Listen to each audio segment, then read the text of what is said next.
Hello ಪ್ರಿಯ ವೀಕ್ಷಕರೇ, welcome to my channel. ಇವತ್ತಿನ ಈ ವಿಡಿಯೋದಲ್ಲಿ ರುದ್ರಾಕ್ಷಿಯ ಮಹತ್ವವನ್ನು ತಿಳಿಯೋಣ. ರುದ್ರಾಕ್ಷಿಯನ್ನು ಯಾವುದಕ್ಕೆಲ್ಲ ಉಪಯೋಗಿಸ್ತಾರೆ ಮತ್ತು ನಾವು ಅದನ್ನು ರುದ್ರಾಕ್ಷಿ ಮಾಲೆಯನ್ನು ಧರಿಸಿದರೆ ನಮ್ಮ ಜೀವನದಲ್ಲಿ ನಾವು ಯಾವ ರೀತಿಯ ಅಭಿವೃದ್ಧಿಯನ್ನು ಹೊಂದ್ಬೋದು ಅನ್ನುವಂಥ ಒಂದು ವಿಷಯವನ್ನು ಇವತ್ತಿನ ಈ ವಿಡಿಯೋದಲ್ಲಿ ತಿಳಿಸ್ತಾ ಇದ್ದೀನಿ. ಅದಕ್ಕೂ ಮುಂಚೆ ಚಾನಲ್ ಹೊಸದಾಗಿ ಯಾರೆಲ್ಲ ನೋಡ್ತಾ ಇದ್ದೀರಾ ದಯವಿಟ್ಟು ಸಬ್ಸ್ಕ್ರೈಬ್ ಮಾಡ್ಕೊಳ್ಳಿ. ಹಾಗೆ ನಿಮ್ಮ ಫ್ಯಾಮಿಲಿ ಫ್ರೆಂಡ್ಸ್ಗೆಲ್ಲ ಈ ವಿಡಿಯೋನ ಶೇರ್ ಮಾಡಿ ಮತ್ತು ಸಬ್ಸ್ಕ್ರೈಬ್ ಮಾಡೋದಂತೂ ಮರಿಬೇಡಿ. ಈಗ ವಿಡಿಯೋ ಶುರು ಮಾಡೋಣ ಬನ್ನಿ. ರುದ್ರಾಕ್ಷಿ ಮಾಲೆಯನ್ನು ಧರಿಸುವವರ ಮೇಲೆ ಸಾಕ್ಷಾತ್ ಶ್ರೀ ರುದ್ರನ ಅನುಗ್ರಹವಿರುತ್ತೆ ಎಂದು ನಮ್ಮ ಪುರಾಣಗಳಲ್ಲಿ ಹೇಳುತ್ತಾರೆ. ಈ ರುದ್ರಾಕ್ಷಿಯು ರತ್ನಗಳಷ್ಟೇ ಮಹತ್ವವುಳ್ಳದಾಗಿದೆ. ಕಾರಣ, ಈ ರುದ್ರಾಕ್ಷಿಯು ಒಂದು ಮರದಲ್ಲಿ ಸೃಷ್ಟಿಯಾದ ಫಲವಾದರೂ ಸಹ ಅದರಲ್ಲಿ ಅಗೋಚರವಾದ ಸೂಕ್ಷ್ಮ ವಿದ್ಯುತ್ ಕಾಂತಿ ಅಲೆಗಳಿವೆ. ಇವು ಆಕಾಶ ಶಕ್ತಿಯೊಂದಿಗೆ ಸೇರಿ ಇದನ್ನು ಧರಿಸುವವರ ಮೇಲೆ ಪರಿಣಾಮ ಬೀರುತ್ತವೆ. ಇನ್ನು ರುದ್ರಾಕ್ಷಿ ಎಂದರೆ ರುದ್ರನ ನೇತ್ರವೆಂದು ತಿಳಿಯಬಹುದು. ಇನ್ನು ರುದ್ರಾಕ್ಷಿಯಲ್ಲಿ 4 ರೀತಿಯ ಬಣ್ಣಗಳಿರುತ್ತವೆ. ಬಿಳಿ ಬಣ್ಣ, ಕೆಂಪು, ಮಿಶ್ರ ಬಣ್ಣ, ಕಪ್ಪು ಬಣ್ಣದಿಂದ ಕೂಡಿರುತ್ತದೆ. ಆದರೆ ನಾವು ಹೆಚ್ಚು ಕಪ್ಪು ಕಂದು ಬಣ್ಣದ ರುದ್ರಾಕ್ಷಿಯನ್ನು ನೋಡುತ್ತೇವೆ.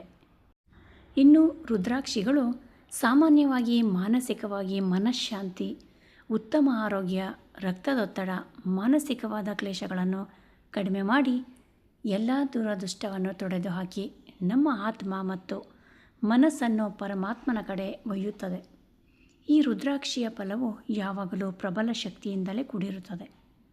ನಮಗೆ ನಮ್ಮ ಎಲ್ಲ ಇಚ್ಛೆಗಳನ್ನು ಪೂರೈಸುತ್ತದೆ. ಇದರ ಮಹತ್ವವನ್ನು ತಿಳಿದವರು ಇದನ್ನು ಧಾರಣೆ ಮಾಡಿ ನೆಮ್ಮದಿಯ ಜೀವನ ಮಾಡುತ್ತಿದ್ದಾರೆ. ಆದರೆ ಈಗ ಫೈಬರ್ ರುದ್ರಾಕ್ಷಿ ಮಣಿ ಕೂಡ ಬರುತ್ತಿದೆ. ಅದರ ವಾಸನೆಯಿಂದಲೇ ನಮಗೆ ಇದು ನಕಲಿ ಎಂದು ತಿಳಿಯಬಹುದಾಗಿದೆ. ಉತ್ತಮವಾದ ರುದ್ರಾಕ್ಷಿಯು ನೀರು ಅಥವಾ ಹಾಲಿನಲ್ಲಿಟ್ಟರೆ ಸಾಮಾನ್ಯವಾಗಿ ಸ್ವಲ್ಪ ಸಂಕುಚಿತಗೊಳ್ಳುತ್ತದೆ. ಉತ್ತಮವಾದ ರುದ್ರಾಕ್ಷಿಯನ್ನು ತಾಮ್ರದ ಪಾತ್ರೆಯೊಳಗೆ ಒಂದು ದಾರ ಕಟ್ಟಿ ಹಾಕಿದರೆ ತನಗೆ ತಾನೇ ಸುತ್ತಲು ಆರಂಭಿಸುತ್ತದೆ. ಇದನ್ನು ಬಹಳ ಸೂಕ್ಷ್ಮವಾಗಿ ಗಮನಿಸಬಹುದು. ಇನ್ನು ರುದ್ರಾಕ್ಷಿಯಲ್ಲಿ 1 ಮುಖದಿಂದ 32 ಮುಖದವರೆಗೂ ಇದೆ. ಆದರೆ ಸಾಮಾನ್ಯವಾಗಿ ನಾವು 14 ಮುಖದವರೆಗೂ ಹೆಚ್ಚಾಗಿ ನೋಡುತ್ತೇವೆ. ರುದ್ರಾಕ್ಷಿ ಮಣಿಯ ಮೇಲೆ ಸಣ್ಣ ಮತ್ತು ದಪ್ಪ ಮುಳ್ಳುಗಳಿರುತ್ತವೆ. ಆ ಮುಳ್ಳು ಬಹಳ ಕಠಿಣವಾಗಿ ಇದ್ದು ಅದರ ಮೇಲ್ಮುಖದಿಂದ ಕೆಳಮುಖದವರೆಗೂ ಗೆರೆಯು ಹಾದು ಹೋಗಿರುತ್ತದೆ. ಇದರ ಒಂದೊಂದು ಗೆರೆಯು ಒಂದೊಂದು ಮುಖವೆಂದು ಎಣಿಸುತ್ತೇವೆ. ಈ ರುದ್ರಾಕ್ಷಿ ಮಾಲೆಯನ್ನು ಧರಿಸಿದವರು ಅದೃಷ್ಟ ಮತ್ತು ಅಭಿವೃದ್ಧಿ ಪಡೆಯುತ್ತಾರೆ. ಎಲ್ಲ ರೀತಿ ಕೆಲಸ ಕಾರ್ಯಗಳಲ್ಲಿ ಯಶಸ್ವಿಯಾಗುತ್ತಾರೆ ಹಾಗೂ ರಕ್ತದೊತ್ತಡ ಸಾಮಾನ್ಯ ಮಟ್ಟ ತರುತ್ತದೆ. ಇನ್ನು ಹೃದಯ ಸಂಬಂಧಿ ಕಾಯಿಲೆಗಳು ದೂರ ಮಾಡಿ ಧ್ಯಾನಕ್ಕೂ ಕೂಡ ಸಹಾಯ ಮಾಡುತ್ತದೆ. ಈ ರುದ್ರಾಕ್ಷಿಯನ್ನು ಜಪ ಮತ್ತು ಮಂತ್ರಗಳಿಗೆ ಸಹ ಉಪಯೋಗಿಸುತ್ತಾರೆ. ಸಾಮಾನ್ಯವಾಗಿ ಪಂಚಮುಖಿ ರುದ್ರಾಕ್ಷಿಯ ಮಾಲೆಯನ್ನು ಧರಿಸುತ್ತಾರೆ, ಏಕೆಂದರೆ ಈ ಪಂಚಮುಖಿಯು ರುದ್ರ ಅಥವಾ ಶಿವರೂಪವಾಗಿದೆ. ಈ ರುದ್ರಾಕ್ಷಿಯು 2 ಗಾತ್ರದಲ್ಲಿ ದೊರೆಯುತ್ತದೆ. ಒಂದು ಸಣ್ಣ ಕಡಲೆಕಾಳಿಗಿಂತ ದಪ್ಪ, ಮತ್ತೊಂದು ಗೋಲಿಯಷ್ಟು ದಪ್ಪ ರುದ್ರಾಕ್ಷಿಯಾಗಿರುತ್ತದೆ. ಇನ್ನು ರುದ್ರಾಕ್ಷಿಯನ್ನು ಯಾವ ಸಮಯದಲ್ಲಿ ಧಾರಣೆ ಮಾಡಿದರೆ ಒಳ್ಳೆಯದು ಅಂತ ನೋಡೋದಾದರೆ ಗ್ರಹಣ ಕಾಲದಲ್ಲಿ ಬಹಳ ಶ್ರೇಷ್ಠ.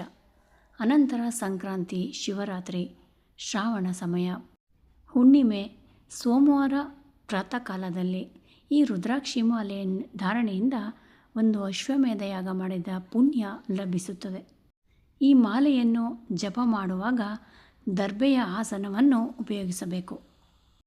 ಇನ್ನು ರುದ್ರಾಕ್ಷಿಯನ್ನು ಧರಿಸಿಕೊಳ್ಳುವುದರಿಂದ ಸಿದ್ಧಿ, ಧನ, ಧಾನ್ಯ, ಐಶ್ವರ್ಯ ಪ್ರಾಪ್ತಿಯಾಗುತ್ತದೆ.